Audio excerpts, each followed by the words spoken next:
Hey guys, YouTuber Untitled here. Alright, and now here I am with another retro wrestling review. And I figured like this would be a good time to do a Starrcade review because yeah, usually like during this time of the year, like just like right after Christmas was usually like when like WCW would like have their Starrcade events, especially like during the 90s, during like the Hulk Hogan era and stuff, like with the Hulk Hogan era and the NWO era and all that. So I figured like it would be like a good time to really make a retro Starrcade review. So yeah, so this is going to be a review for a retro Starrcade um event. And for this review, this is going to be a review for Starrcade 1997. So of course, like everybody knows the show, like this is like really a very infamous pay-per-view in not just WCW history, but really like just pro wrestling history. Because this show it just had like so much hype like leading up to it. Like this was really being like a really like billed as like the biggest like WCW show ever because of course like with like the main event of this show, like this really was like setting up to be like just like such a huge event because of course like with the main event, like this thing was like being like built up for like so long and there was just like so much hype surrounding it that this like pay-per-view, it was just like so much hype, and WCW really did like have like a really like good buy rate on for this pay-per-view. Like this had like one of the biggest pay-per-view buy rates of all time up to that point. Like so this was just like really like setting up to be like such a huge show with just like so much hype surrounding it and just like with a huge main event. This really was like really being like built as like the biggest like WCW event of all time, and really like it should have been like such a awesome show. And of course, that is not what we got with this show. I mean, just this show, I mean, now this show just really was just this show was just like such a mess. Like like the show like it really wasn't like very good. Just it's like the show really did not have really like a lot really around it. Like a lot of the matches just really were really not that good. And when the matches were like a lot of these matches were like just like not good, and there were some boring matches on the show. Some of the matches I felt that really did go too long, and so this show it really wasn't very good, and it was pretty slow a lot for most of it. But of course like the biggest problem surrounding the show was the main event because like I just said, like there was just like so much hype surrounding it, and the actual match was like it was quite possibly the biggest letdown of all time because I mean just with so much hype surrounding the main event, and the match did not even come close to delivering at all. So I really have got really a lot to say about the main event, and that's really like the main reason that the show really did turn out the way that it did. Yeah. Yeah, and a lot of people really do like consider the show to really be like the start of WCW's downfall all against the WWF. And quite frankly, I really can't disagree. Like, it really did seem like after this show was like really when like WCW really did start to go downhill, and the WWF was really like gaining the momentum to really like overtake WCW in the ratings again. Because despite the fact that the WCW was still like winning in the Monday Night Wars during this time, this was like during the time where you could really make a strong argument that the WWF was actually better than the WCW by this point. But and with this show, like this just like really did like this really just did like uh um, really did like make WCW really begin to lose momentum, and the WWF gaining it. And this pay-per-view really didn't help with the momentum the WWF was gaining, because after this like WCW really did just like really go downhill, and the WWF like started to like gain the momentum to really like go over WCW in the ratings again eventually. So yeah So this show, I mean, one of the biggest letdowns of all time. Just like with all the hype surrounding it, and the show really did turn out being a pretty big fail. So yeah. So it just really was not a very good show at all, and the main event was just like such an absolute mess. So I really got a lot to say about the main event, but I'll talk about that when I get to it. But this show, it was pretty bad, and I mean, it just really does show you that just hype isn't everything, and sometimes it's just like despite like how great the buildup can be, the payoff can be really shitty, and this is just like an ultimate example of that. This show, it just really was a pretty bad show overall. So I guess I'll just like go over the card on this show. Now before I actually start talking about the card, I just gotta like talk about something real quick. Like, what was with like all the WCW, a lot of the WCW wrestlers just being in the crowd for this show? Like, they were just like at the start of the show, they were just like showing that there were like a whole bunch of like WCW wrestlers that were just like in the crowd out in attendance for the show, because like with this having like such a huge match, like they wanted to like be there for the show. But what was up with this? Like, it wasn't even like it was like old like WCW alumnus by that point. Like, it wasn't like people that like actually did used to wrestle in WCW that weren't competing anymore. Like, this was like actual the current stars of the WCW at this point. Like, this were those people that were actually like on the WCW roster at the time. It was like it showed like Harlem Heat was there in the crowd, Rey Mysterio, Ultimo Dragon, again, Disco Inferno, Alex Wright, Hugh Morris. It just like showed like there were just like all these like guys from WCW that were like in the crowd for the show. Like, it doesn't make, which didn't even make sense. Like, they wanted to see the show, but they were already like part of WCW. Like, why were they even in the crowd for this? Like, they couldn't, like, even if they weren't actually like on like part of the show, like, wouldn't they still actually like be there for it, like in the back in the locker room area? So so that just doesn't make sense. Like, why they were like in the crowd for this when they could like just like then actually like just like be there for the show in the back, since they were like part of the like since they were actually in WCW at the time. So that doesn't make sense at all. All right, but anyway.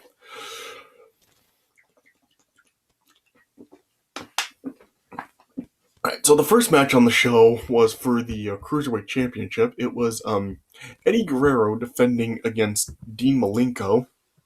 And this was a pretty good match right here. I mean, this was definitely the best match on the show.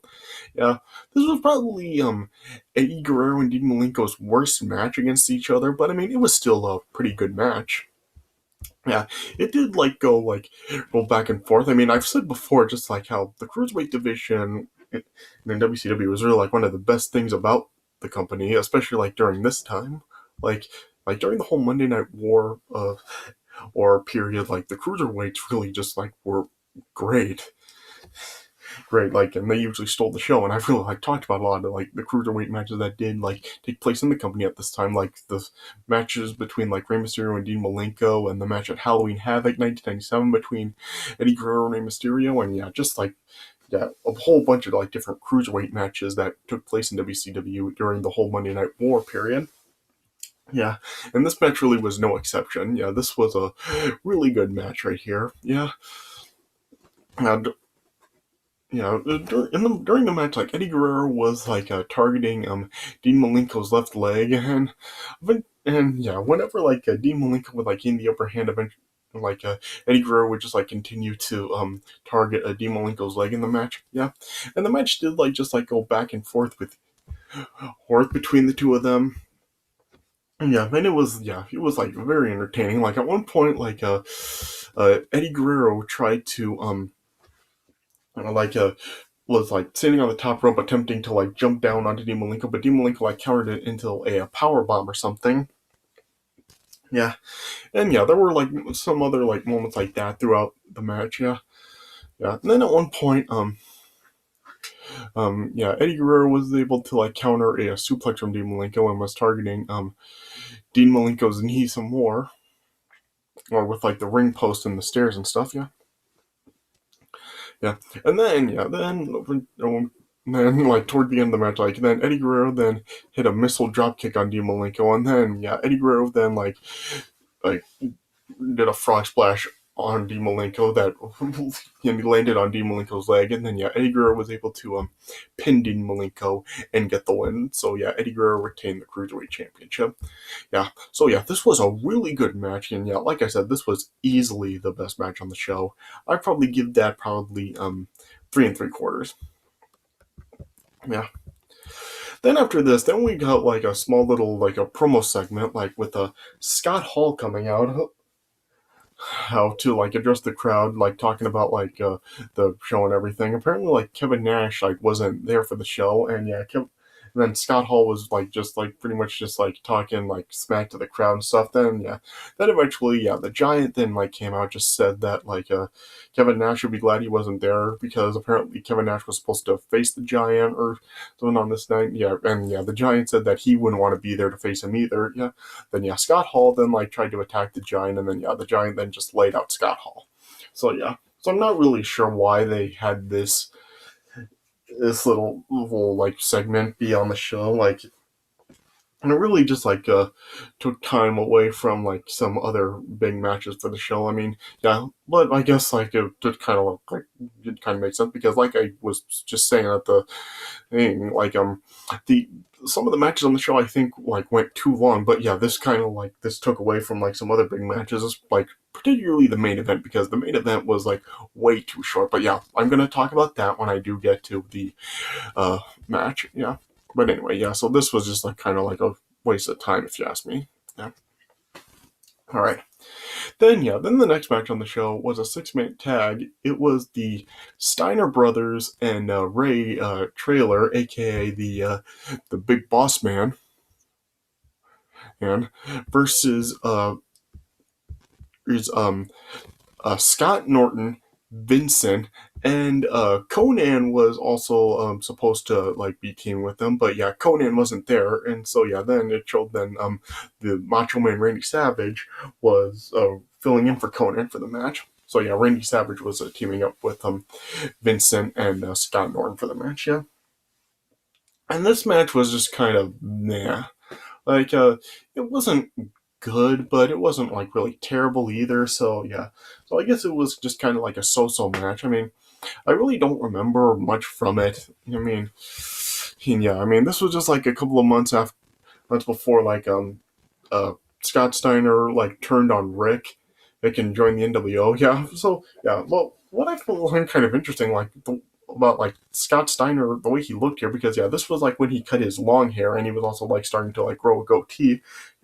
Is that like the Steiner brothers actually did kind of like look like twins, with Scott looking the way that he did during this time with like the shorter dark hair and the goatee, like similar. And so he looked very similar to Rick Steiner. But this match just like did kind of like go back and forth. I mean, I really don't remember much from it. Just kind of like a back and forth match that really was just kind of like so-so action. It wasn't like very interesting or memorable. But then like at the end of this match, like Scott Steiner was like trying to attempt a Frankensteiner on Randy Savage, but Scott Norton stopped it, and then Scott Norton then nailed Scott Steiner with an electric chair, and then Randy Savage then delivered the flying elbow drop to Hop, and then was able to pin Scott Steiner and win the match. So the guys from the NWO ended up won the match. So so this was like just a so-so match. I would give this probably like 2 stars. Then after this, we had Goldberg versus Steve Mcmichael. This was just like this was nothing. I mean, this was still like during like Goldberg's rookie year in the WCW. So Goldberg had just debuted like a few months earlier, and this was during the time where like Goldberg was just like pretty much just having squash matches, and having really short matches, being very dominant, and defeating the opponent. So yeah, this pretty much was just like your typical Goldberg match at the time. It wasn't good, but I mean, it was just like the way they were like building Goldberg at the time. Yeah, just making him like very big and monstrous and yeah, very unstoppable at the time. So yeah, so is this really even worth like really complaining about? So yeah, it didn't last long. It was only about like what 5-6 minutes. Yeah, but yeah, like I said, it was your typical Goldberg match for the time. So yeah, so I'm not really gonna bash it because I mean, what's the point? Yeah, but yeah. Yeah, so yeah, in the end, yeah, Goldberg ended up getting the win, and yeah, this was like, just, of course, like during the time of Goldberg's undefeated streak, where he wouldn't lose until the following year at Starrcade. Yeah, so yeah, this just served its purpose. I'm not going to complain. Yeah, I mean, I would give it probably half a star. All right. Then next up, then we had a match that was very interesting. Next up, like the next match was supposed to be Raven versus Chris Benoit in a Raven's rules match as it was built, where it was basically like just it was like Raven made up the rules for the match. And stuff, yeah. But yeah, before the match, as Raven came out, he just said that like his contract says that he doesn't have to comply or whatever, and yeah, Raven like chose not to compete, and yeah, then he had Perry Saturn and replacing him. So yeah, so it ended up being Perry Saturn versus Chris Benoit, and yeah, it was still booked as like a Ravens rules match, and yeah, basically he's like pretty much like what Ravens rules meant was that like how they were um like uh, building it off or like playing it off was that apparently like if they were like fighting on the outside of the ring like the flock could get involved in it. So yeah, so that's basically what it was. Like any time like a Chris Benoit in particular like got on the outside of the ring, like members of the flock like ended up like interfering in the match and attacking him. So yeah, it was guys like Kidman and uh Scotty Riggs and Sick Boy and yeah, those kinds of guys. He's getting involved in it, yeah. So yeah, the match was decent, but yeah, it just like kind of got like overkill with like all the interference from the flock in the match. And yeah, like the in-ring action was like solid enough, but yeah, just yeah, the overbooking with the like flock getting involved is really what brought it down. Yeah, but yeah, it was yeah, the in-ring action itself was decent enough, and then yeah, basically like yeah, Saturn was like very dominant over the match, and he was like targeting Chris Benoit's neck at the time, and then yeah, then at one point as like the flock was then like beating up Chris Benoit on the outside, including Raven.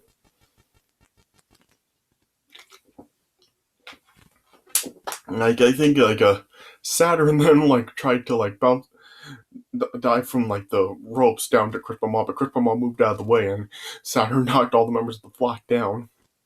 Yeah, and then and yeah, then and yeah, then at one point as Chris Benoit like had the crippler crossface on Saturn, the flock attacked Chris Benoit again, and then Raven hit even flow even a DDT onto Chris Benoit, and then yeah, then yeah, with Chris Benoit that ended up like knocking Chris Benoit cold, and then yeah, Saturn then like applied the rings of Saturn onto Chris Benoit, and yeah, Chris Benoit then was just like passed out, and yeah, then the referee called for the bell. So yeah, so Saturn ended up winning the match. So yeah, so this match like it was decent enough. Like the in-ring action itself was solid, but yeah, like I said, I just had a problem with like the flock constantly getting involved. It just really got to be overkill and really just yeah, kind of like destroyed the pacing of the match. Yeah, so I would give that probably like 2.5 stars. Yeah, and then next up, then we had Buff Bagwell versus Lex Luger, and oh my gosh, this was so freaking boring. And seriously, this match is an example of what I was talking about, how some matches I felt went too long. This match lasted like 16 minutes. Like, seriously? This freaking boring crap lasted 16 minutes? I mean, why are you giving this match that much time? Like, seriously, this match should have just been less than 10 minutes. Like, this wasn't important. Like, who gave a crap about this? Yeah.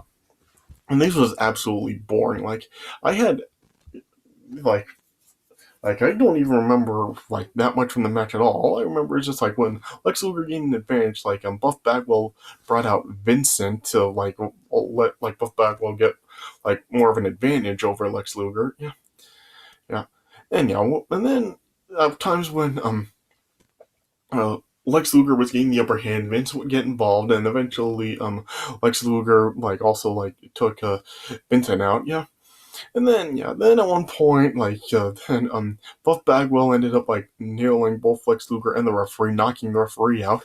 And then when Lex Luger had a Buff Bagwell in the torture rack, like the referee was out cold. And then Randy Savage and Scott Norton then and came out to attack Lex Luger. Lex Luger was able to fight off Randy Savage, but Scott Norton nailed Lex Luger with what appeared to be Rick Steiner's dog collar. And then that allowed Buff Bagwell to uh, be able to pin Lex Luger and win the match. So Buff Bagwell got the win, but why did this last 16 minutes when like it was so freaking boring and like nothing happened during that time? So this is like I said, this is the match that was really guilty of what I was talking about with matches going too long. So this was just like boring and way too long. So I would give that like 1 star. Yeah, that was just like so freaking boring. Like, why did it last 16 minutes? And then next up, then we had the United States Championship on the line. It was Curt Hennig, aka Mr. Perfect, defending against Diamond Dallas Page. And once again, this was okay. I mean, it was a decent in-ring action between the two of them. Yeah, I mean, it was originally supposed to be Ric Flair challenging Curt Hennig for the title, and it was also supposed to be inside a cage. But a couple of weeks prior to this event, and Ric Flair like ended up getting injured by Curt Hennig and the NWO, and due to the injury, Ric Flair like had to pull out of the match, and DDP filled in for Ric Flair. Yeah, and like I said, this match was decent enough. Yeah, I mean, it was an alright back and forth match between the two of them. Yeah, yeah, it kind of went back and forth, and eventually, Curt Hennig was able to like gain the upper hand on here, and Curt Hennig was like targeting DDP's ribs in the match that were injured. And then eventually, DDP made a comeback after fighting out of a couple of Curt Hennig's moves. Yeah, and then. And it kind of go back and forth. DDP was kind of like using some dirty tactics on Curt Hennig outside of the ring, including like pulling his groin into the ring post. Then it just like went back and forth, and then eventually a DDP then hit the diamond cutter onto Curt Hennig and was able to pin him, and DDP got the win and became the new United States champion. Yeah, so like I said, this match was okay. Like it was better than like some other stuff, especially like the previous match. So so I guess it was like one of the better matches on the show. Yeah, so I would give that probably like 2.5 stars. Yeah, yeah. And then next up, then we had Eric Bischoff versus Larry Zabisco with Bret Hart as the special guest referee for the match. Yeah. And the stipulation of the match was that, like, you had Eric Bischoff representing the NWO and Larry Zabisco representing WCW, and the stipulation of the match was that, like, the winner's organization would like have control over Nitro. Yeah, and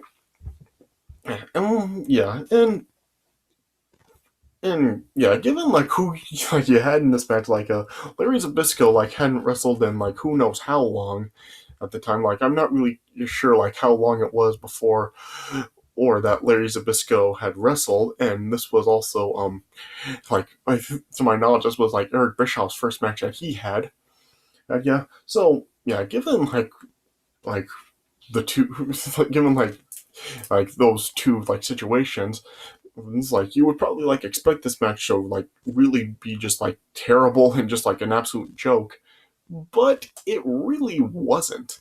Like it wasn't good, but it wasn't awful either. I mean, this was kind of like the 6-man tag where it was just all right. Like it wasn't good, it wasn't terrible. It was just kind of like a just like split right down the middle. Like, it was fine. I mean, Eric Bischoff did put in a good effort here, and I thought, like, for Larry Zabisco, like, for like not being in the ring for so long, I thought he did just fine in the match. Yeah, throughout the match, it seemed like Bret Hart was actually in favor of Bischoff and the NWO because yeah, whenever like Larry, there were like points in this match when like Larry Zabisco was getting the upper hand and like performing like certain holds and attacks on Eric Bischoff, and Bret Hart like would pull Zabisco away. Hey, and like it would like allow Eric Bischoff to like gain the upper hand on Larry Zabisco. Yeah, and yeah, you also did have like a Scott Hall in a Eric Bischoff's corner for the match. Yeah, so he tried to like kind of like help out Bischoff too. Yeah, yeah, and then and yeah, and it just did kind of go back and forth. Like I said, it really wasn't like as terrible as you would probably think it would have been. Like you would probably have thought this would have been something like Eric Bischoff just like being in like absolutely goofy attire and just like Larry Zabisco just really like making him like just embarrassing him and this match just being an absolute joke, but it wasn't. Yeah, this match was actually treated like probably as seriously as it could have been. Yeah. Then at one point after there was another point where like Bret Hart like pulled Larry Zabisco back from Bischoff. So Eric Bischoff was like hanging upside down in a corner. Scott Hall placed like a steel plate in Eric Bischoff's boot, and then one like uh, like Bret Hart was able to get Larry Zabisco back, and Eric Bischoff like got down from the turnbuckle. Yeah, as like the match resumed on. Yeah, then Eric Bischoff then kicked Larry Zabisco in the head with the foot that he had the steel plate in. But then after he kicked him, like you could actually see like the steel plate flying, and yeah, you could even show like Bret Hart seeing it as well. Yeah, and with Larry Zabisco like knocked out, then yeah, you saw like Bret Hart looking at Eric Bischoff, and yeah, and it looked as if yeah, Bret Hart was going to raise Eric Bischoff's hand in victory, but instead Bret Hart just like knocked Eric Bischoff down, and then Scott Hall came in trying to go after Bret Hart, but yeah, then Bret Hart beat Scott Hall down and put the sharpshooter on Scott Hall, and then Larry Zabisco also ended up like choking Bischoff with like a black belt or something. Yeah, and then then after that, Bret Hart then like declared Larry Zabisco the winner by disqualification due to Eric Bischoff using that steel plate. So yeah, so Larry Zabisco ended up getting the win, and WCW like maintained control of Nitro. So like I said, this was like better than I'm sure like a lot of people really were thinking it was gonna be. Like I said, you would think that this would have been treated like a joke and really not be just terrible, but yeah, it wasn't. Like it's like probably as good as it could have been and treated as seriously as it was probably going to be. So so it was decent enough. So I would probably give that like a 2 stars as well. Yeah. And then we got the main event. The WCW Championship on the line with Hollywood Hulk Hogan defending against Sting. Oh. So like I said, this was like there was just like so much hype surrounding this match because they were like building this thing up for like well over a year. Basically like ever since the formation of the NWO at Bash at the Beach the previous year. And yeah, they were building this thing up for a long time. Of course, like they had the angle with like leading into the War Games at Fall Brawl the previous year where the NWO were like making it seem like Sting had joined the NWO, and then it was revealed Sting wasn't. But yeah, Sting was upset and unhappy with WCW for like accusing him of that, and then this then like led to Sting's like transition from the Surfer to the Crow, and they were just like building this thing up for like well over a year leading into this show. So yeah, this thing was just like built up for so long, so much hype surrounding it, and then you finally had it all culminating right here in just this huge match, like probably the biggest match in WCW history at this point, just like with so much hype surrounding it. Yeah, yeah. And yeah, but of course, this match, oh my gosh, like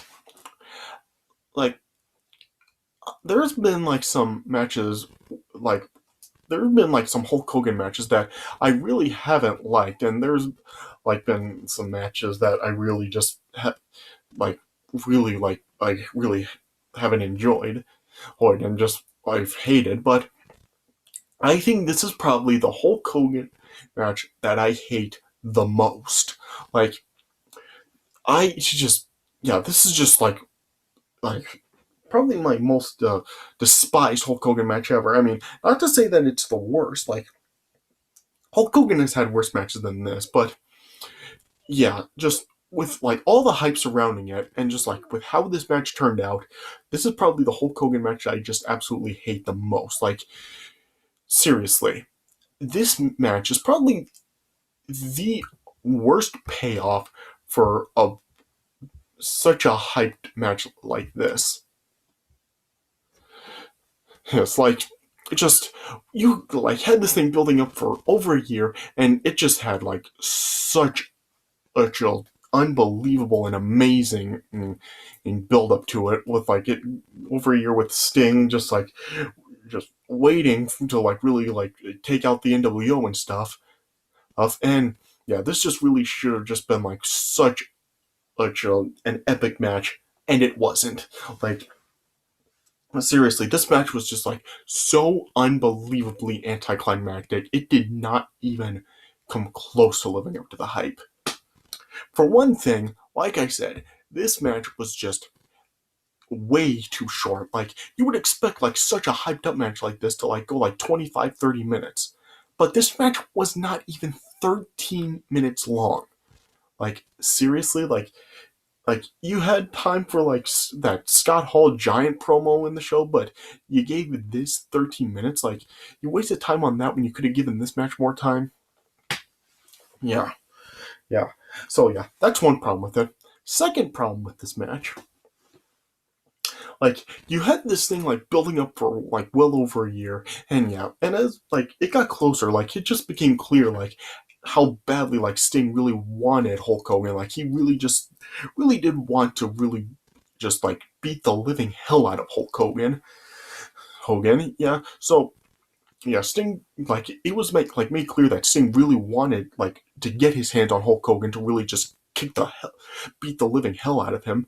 But in this match, like when it finally starts, just you like Sting, like for most of this match, like well, basically through all this match, it was as if none of that even happened. Like in this match, like Sting just like did absolutely nothing. Like he didn't even seem like he even wanted a piece of Hulk Hogan at all. Just like for pretty much all this match, like all Sting was really doing was just like standing around looking at Hulk Hogan.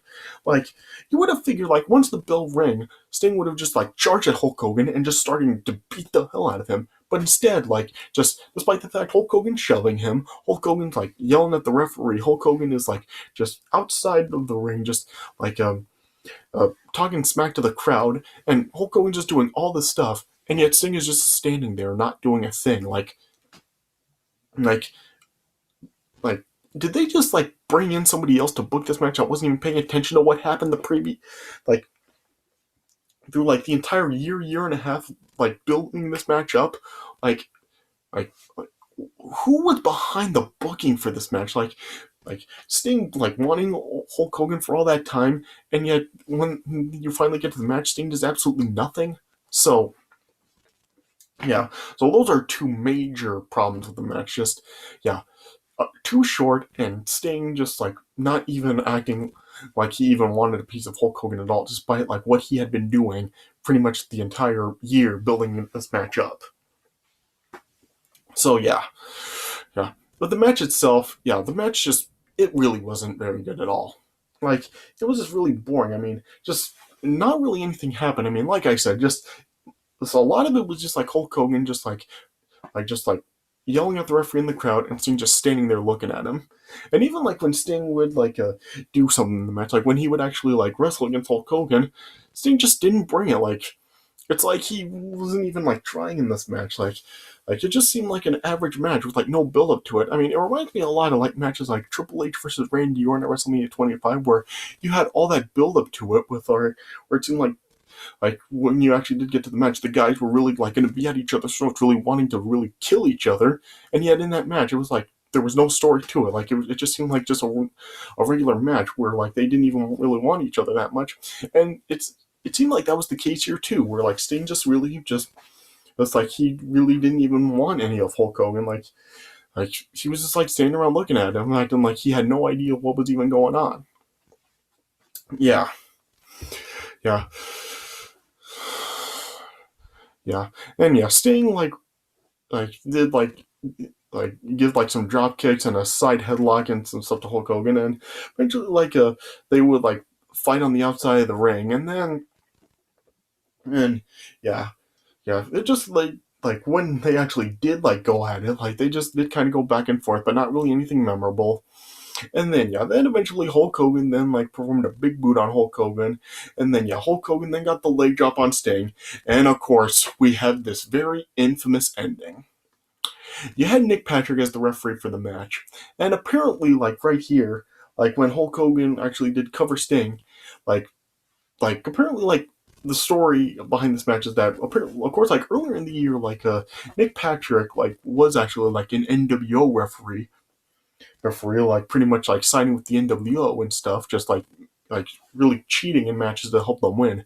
But yeah, during this time was like when Nick Patrick like cleaned up his act and stuff. But yeah, apparently right here, like when Hulk Hogan actually did like go for the cover on Sting, Nick Patrick apparently was actually supposed to make a quick count for Hulk Hogan to count Sting down. But yeah, here, like, instead of doing that, Nick Patrick just made a normal count and counted Sting down normally. Yeah, so, yeah, it appeared that Hulk Hogan had actually, like, gotten the win here. But then, Bret Hart then just, like, stopped the timekeeper from ringing the bell. Hell, hell, like still like claiming that Nick Patrick made a fast count, even though he clearly didn't. So yeah, that was a botch by Nick Patrick. So yeah, Nick Patrick just messed this whole thing up. Yeah, and yeah, and then after this really just made like everybody look like an absolute idiot. Like Bret Hart just like saying that like he counted quick, and then yeah, Bret Hart then like took out Nick Patrick, and then yeah, Bret Hart then Hulk Hogan then like took the belt and then like tried to make a run for it, but yeah, Bret Hart grabbed Hulk Hogan, threw him back into the ring, and then yeah, the match then just like restarted, and yeah, because Bret Hart was the referee in the Bischoff Zabisco match, like Bret Hart just like had these referee powers where now he could referee this match. Yeah, so then yeah, like I said, like just after this, yeah, this is just where like Sting and Bret Hart just look like idiots. Like Sting gave a couple of stinger splashes to Hulk Hogan, and then then like Scott Norton and Buff Bagwell then came out tried to attack Sting, but Sting took them out. Yeah, and then Sting then got the Scorpion Deathlock on Hulk Hogan, and then yeah, Hulk Hogan then submitted. So then Sting was declared the winner, and Sting won the WCW Championship, and then you had the celebration where all the WCW wrestlers like coming into the ring and celebrating with Sting. So yeah, so like I said, this just made everybody look like an absolute idiot. Like there was no quick count; it was a normal count. Yeah, and then it just looked that whole like Hulk Hogan got screwed. So yeah, this whole ending was just like such a confusing mess, and the match was just made the match an absolute mess, and WCW was a mess after this.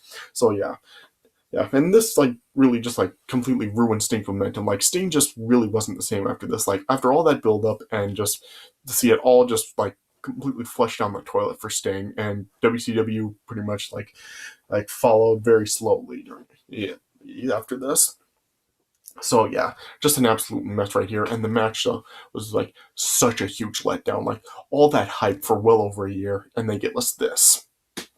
So yeah, so like I said, probably my most hated Hulk Hogan match of all time, which pains me to say because Hulk Hogan's my favorite wrestler, but yeah, I just absolutely hated this. So yeah, so I give that match like I don't know, a star and a half, if that. Yeah. Okay. Yeah. So overall with the show, I would give it probably like a I don't know.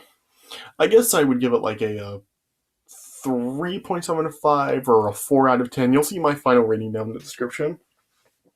And but yeah, it's like in the 4 out of 10 range. Yeah, this pay per view. I mean, yeah, a lot of the matches just really weren't good, and plus, yeah, just due to just like how horrible of a payoff that main event was, it just really like brings it down even more. Just seriously, this was like WCW just completely screwed themselves over here. This was just like they had like such a huge momentum at this time, and then yeah, they just like all just drove it down the toilet, and yeah, WCW just they just this was like when they just started to screw themselves and just let the WWF just surpass them. So so so really just yeah, I do not recommend the show at all. I mean, yeah, even like with even if you have heard like how hyped up the show was, yeah, don't take the hype for her recommendation, because yeah, this is just a pure example of just like how much like a, a show can really be like very hyped like this, but the payoff can just be absolutely shitty. I mean, can you just imagine like if the WWE like really did like market it a WrestleMania with like so much hype, but it turned out to be like such a disaster? I mean, yeah, because that is the case with this show. Just yeah, so don't take hype for her watching a show, because yeah, it can really be like have some really bad payoff like this. So yeah, so like I said, I don't recommend it. All right. So I guess that's all I can really say about it. All right, so I guess this does it for my review of Starrcade 1997. So I hope you guys did enjoy this review. So thanks for watching, and I'll see you guys later.